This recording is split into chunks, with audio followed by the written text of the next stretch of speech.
Hello दोस्तों, welcome to my class. दोस्तों, आज हम डिस्कस करेंगे मोस्ट इम्पोर्टेंट क्वेश्चन जो आपकी बोर्ड परीक्षाओं में आने वाले हैं। सीधा वहीं से छपेगा, ध्यान, वहीं से नहीं, यहीं से छपेगा। ठीक है, तो ये जो आपका बायो का चैप्टर है ये मानव जनन है। ठीक है, तो मानव जनन में जो मेन टॉपिक हैं वो हम डिस्कस कर लेते हैं। यहाँ पे दोस्तों बारिश भी बहुत हो रही है और ठंड भी बहुत है। ठीक है, लेकिन पढ़ाई तो जारी रखनी पड़ेगी, इसलिए ना रजाई में घुस के नहीं पढ़ना और बाहर छतरी लगा के भी नहीं पढ़ना। ठीक है ना, आराम से घर में बैठ के और थोड़ा सा आग वगैरह चला लेना। और पढ़ाई तो बंद नहीं करनी है, क्योंकि बारिश बंद होने के बाद आपके एग्जाम की भी बारिश है। ठीक है ना, प्रैक्टिकल एग्जाम चल रहे हैं, फिर अगले महीने से आपके बोर्ड एग्जाम शुरू हो जाएंगे। तो चलो अभी अब इसको डिस्कस कर लेते हैं। हम देखो बिल्कुल रैपिडली इसको समझेंगे। ठीक है, जो मेन टॉपिक हैं आपको इसको रैपिडली इसका रिवीजन करना है। ऐसा नहीं कि एक ही टॉपिक को आप बहुत देर तक पढ़ते रहो। हम इसमें जो मोस्ट इम्पॉर्टेंट क्वेश्चन है वही हम यहाँ पे डिस्कस करेंगे, जो आपके एग्जाम में जरूर देखने को मिलेंगे। तो यहाँ पे देखिए, वृषण के दो कार्य। तो आपको पता है वृषण किस में पाया जाता है, ये मेल में पाया जाता है। तो इसका काम क्या है, नर लैंगिक हार्मोन टेस्टोस्टेरोन का स्रावण। तो जो वृषण या टेस्टिस है ये कौन सा हार्मोन इससे निकलता है, इससे निकलता है कौन सा, टेस्टोस्टेरोन। ठीक है, तो आपको पता भी होना चाहिए ये कि टेस्टोस्टेरोन क्या करता है, जो नर के द्वितीयक लैंगिक लक्षण हैं उनको ये कंट्रोल करने का काम करता है। द्वितीयक लैंगिक लक्षण आप सबको पता है क्या होते हैं, दाढ़ी मूंछ का निकलना, आवाज का भारी होना, कंधों का चौड़ा होना। ठीक है, लैंगिक अंगों का विकास, ठीक है, शुक्राणुओं का पूरा परिपक्वन। तो ये सब किस में आते हैं, द्वितीयक लैंगिक लक्षण में। तो इन सबको कंट्रोल कौन करता है, आपका टेस्टोस्टेरोन। ठीक है, दूसरा है नर युग्मक का निर्माण करना। नर युग्मक मतलब शुक्राणु। नर युग्मक का मतलब क्या होता है, मेल गैमेट, मतलब शुक्राणु का निर्माण कौन कहाँ पे होता है, वृषण में। ठीक है, हमने आपको बताया था ना कि वृषण जालिका में के अंदर क्या पाई जाती है, वृषण नलिकाएं पाई जाती हैं, और उसी में क्या पाई जाती हैं, शुक्रजन कोशिकाएं, और उसी में किसका निर्माण होता है, शुक्राणुओं का। ठीक है, अब हम अगला देख लेते हैं वृषण जालिका, या इसी को हम क्या बोलते हैं, रेटी टेस्टिस। ठीक है, यहाँ पे जैसे हमने आपको बताया था कि जैसे ये क्या हो गया, वृषण। ठीक है, तो वृषण में इस तरह की क्या पाई जाती हैं, नलिकाएं पाई जाती हैं। ठीक है, ये आपको मैंने समझाया था ना। ठीक है, तो इन वृषण, ये जो वृषण नलिकाएं हैं ना, ये बहुत छोटी छोटी नलिकाओं के एक घने जाल में खुलती हैं इस तरह से। ठीक है, यहाँ पे शुक्राणुओं का निर्माण हुआ, फिर ये शुक्राणु कहाँ है, वृषण नलिकाओं में, और नलिकाओं से फिर ये और पतली पतली नलिकाओं के घने जाल में खुलेंगे, जिसको हम क्या बोलते हैं, रेटे टेस्टिस, या इसी को हम क्या बोलेंगे, वृषण जालिका। ठीक है, ये वृषण के अंदर ही ये नलिकाएं होती हैं पतली पतली, जो शुक्राणुओं को लेके फिर वृषण के बाहर किस में जाती हैं, शुक्रवाहिकाओं में, एपिडाइडमिस में, इसके बाद अधिवृषण में, अधिवृषण से फिर शुक्रजन नलिकाओं में जाता है। ठीक है ना, तो यहाँ पे याद रखना वृषण जालिका क्या है, वृषण नलिकाएं जिस पतली पतली नलिकाओं में खुलती हैं वो आपकी क्या कहलाती है, वृषण जालिका। तो ये हो गया आपका रेटिटेस्टिस। इसमें 5 से 20 शुक्र वाहिकाएं निकलकर एपिडाइडमिस नलिका में खुलती हैं। अब ये जो वृषण जालिका है, वृषण जालिका से फिर शुक्र वाहिकाएं निकलेंगी, और शुक्र वाहिकाएं किसमें खुलती हैं, एपिडाइडमिस या अधिवृषण में, जहां आके शुक्राणुओं का पूरा परिपक्वन होता है। ठीक है, मतलब लगभग 1 महीने तक उसमें वो ठहर सकते हैं। पूरी तरह से जो परिपक्व होंगे, विकसित होंगे, वो कहाँ होते हैं, अधिवृषण में। फिर शुक्रजन नलिकाओं, वो शुक्र नलिकाओं के द्वारा वो आगे कहाँ जाएंगे, शुक्राशय में। ठीक है, तो फिर आगे हम देख लेते हैं इसमें।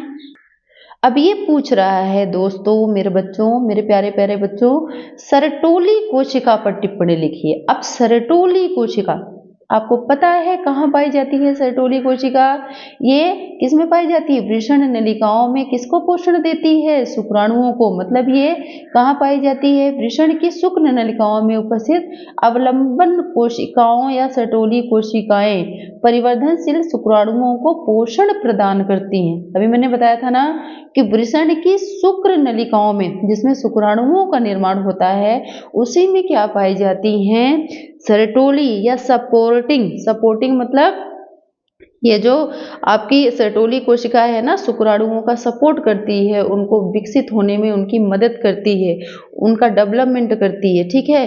तो ये आपकी क्या होगी, सर्टोली कोशिका, जो शुक्राणुओं के विकास में मदद करती है, उनको पोषण प्रदान करती है, ठीक है। तो याद रहेगा ना सर्टोली कोशिका, ये क्वेश्चन पूछे जाते हैं, देखो वेरी इंपॉर्टेंट में भी है, ध्यान रखना, ठीक है। हम क्वेश्चन यहाँ पे वही डिस्कस कर रहे हैं जो आपके एग्जाम में आने वाले हैं। फिर आती है लीडिंग कोशिका।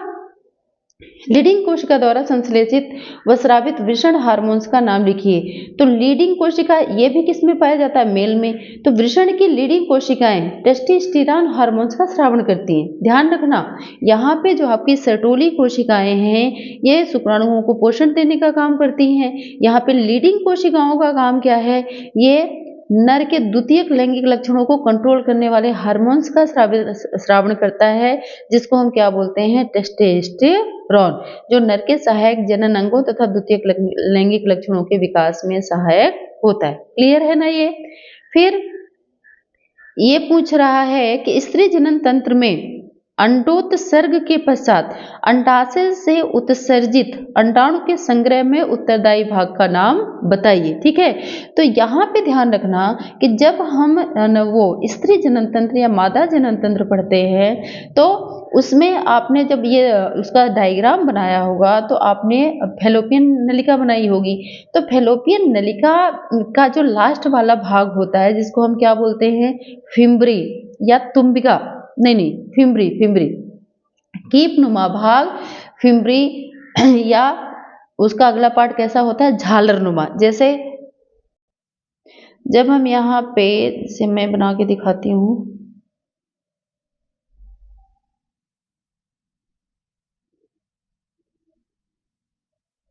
ये हो गया, ये हो गया ओवरी, ठीक है।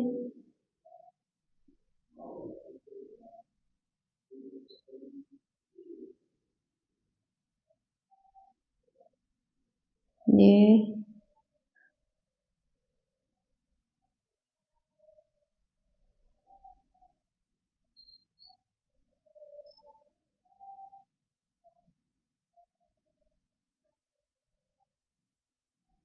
ठीक है।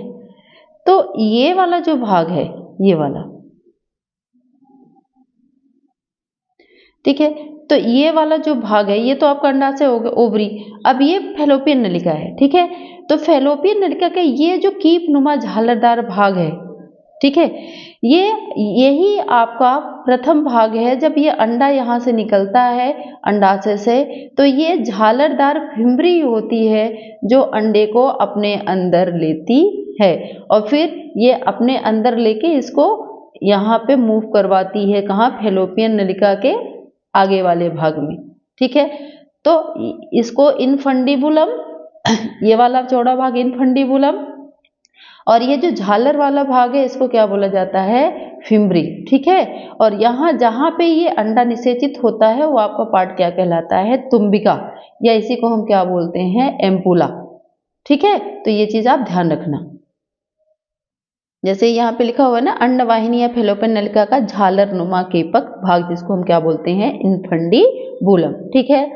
अब अगला क्वेश्चन कौन सा है, आर्तव चक्र क्या है, आर्तव चक्र यानी पीरियड, ठीक है, मासिक धर्म क्या है ये, देखो ये भी पूछा गया है 2019 में, इंपॉर्टेंट में है ये। मादा में जनन काल के प्रारंभ के साथ ऋतुस्राव प्रारंभ होता है जो जनन काल की समाप्ति के पश्चात रुक जाता है। इस काल में प्रतिमाह अंडाशय से एक अंडाणु मुक्त होता है। निषेचन न होने की स्थिति में गर्भाशय की भित्ति एवं अंडाशय में चक्रीय परिवर्तन होता है। इस चक्र को ही मासिक या आर्तव चक्र कहते हैं। देखो जब लड़कियां 12 से 13 साल की होती हैं तब से ही जब उनका जो जनन तंत्र है परिपक्व अवस्था की ओर होता है, विकास हो रहा होता है, तभी किसका निर्माण होता है, ओवरी में अंडे बनने की प्रक्रिया शुरू हो जाती है। और जब अंडा बनेगा तो आपको पता है ओवरी में अंडा बनेगा, अंडा फिर विकसित होने के बाद रिलीज होगा, फैलोपियन नलिका में जाएगा और जैसे ही अंडोत्सर्ग की प्रक्रिया होती है, ओवरी से अंडा निकलता है, वैसे ही प्रोजेस्टेरॉन हार्मोन्स कहाँ जाता है, गर्भाशय में, और गर्भाशय में निषेचित अंडाणु के स्वागत की तैयारी करता है कि अगर जो ये अंडा स्पर्म से निषेचित हो गया तो जो आगे भ्रूण बनेगा उसको हर तरह का पोषण मिल सके, सुरक्षित वातावरण मिल सके, इसके लिए गर्भाशय में 3 परतों का निर्माण वो करता है, पेरीमेट्रियम, मायोमेट्रियम और एंडोमेट्रियम। ठीक है, तो यही जब ये क्या बोलते हैं निषेचन नहीं होता उस कंडीशन में आपको पता है कि जैसे पीरियड 1 से 5 तारीख तक हुआ, बंद हो गया, इसके बाद 12-13 तारीख तक क्या होगा, फिर से अंडोत्सर्ग होगा, मतलब जैसे ही पीरियड खत्म होगा ओवरी में अंडा बनना शुरू होगा, फिर 12वें-13वें दिन अंडोत्सर्ग होगा, अंडा निकलेगा और कहाँ जाएगा, फैलोपियन नलिका में, और फिर 21-22 दिन तक वो स्पर्म का वेट करेगा, और अगर स्पर्म नहीं आता, फर्टिलाइजेशन नहीं होता, तो धीरे धीरे वो निष्क्रिय होने लगता है, और 28वें दिन के बाद अंडा, निष्क्रिय अंडा और ये जो तीनों परतें हैं ये टूटने लगती हैं, और टूटकर वेजाइना के थ्रू ये बाहर निकलता है, जिसे क्या बोला जाता है, आर्तव चक्र या मासिक धर्म या पीरियड भी इसको कहा जाता है। ठीक है, तो ये है आपका आर्तव चक्र, शायद आपको समझ में आ गया होगा। अब ये अगला क्वेश्चन है, अच्छा इसको देख लेते हैं, उस प्रक्रिया का नाम बताइए। अच्छा 1 मिनट, दिख नहीं रहा है, हाँ, उस प्रक्रिया का नाम लिखिए जिसमें ग्राफियन पुटिका फटकर द्वितीयक अंडक को अंडाशय से मोचित करता है। तो ध्यान रखिएगा ये जो क्वेश्चन है, अगर आपने लेंदी क्वेश्चन पढ़े हैं ना, छोटे छोटे क्वेश्चन ये क्लियर हो जाते हैं। ठीक है, अब यहाँ पे अगर आपने पूरा मादा जनन तंत्र पढ़ा है, जिसकी वीडियो भी मैंने डाल रखी है, अगर आपको नहीं समझ में आया तो आप फिर से डिमांड करो, बताओ कि हमें टॉपिक नहीं समझ में आया, आप दोबारा से इसकी वीडियो डालिए, तो मैं जरूर कोशिश करूंगी। ठीक है, लेकिन आप बताइए। तो इस प्रक्रिया का नाम लिखिए जिसमें ग्राफियन पुटिका फटकर द्वितीयक अंडक को अंडाशय से मोचित करता है। ठीक है, तो अंडोत्सर्ग क्या है, मैंने ये चीज आपको बताई थी अंडाशय की हिस्टोलॉजी में।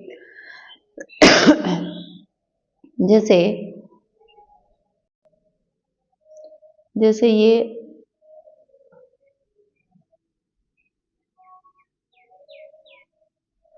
ये आपका ओवरी का डायग्राम हो गया, तो यहाँ पहले छोटे छोटे ये अंडाणु बनने शुरू होंगे। ठीक है, इसके बाद एक भी परत बनेगी अंडे के ऊपर, फिर दूसरी परत बनेगी, फिर जब इसके चारों तरफ 3 परतें बन जाती हैं तब इसको हम क्या बोलते हैं,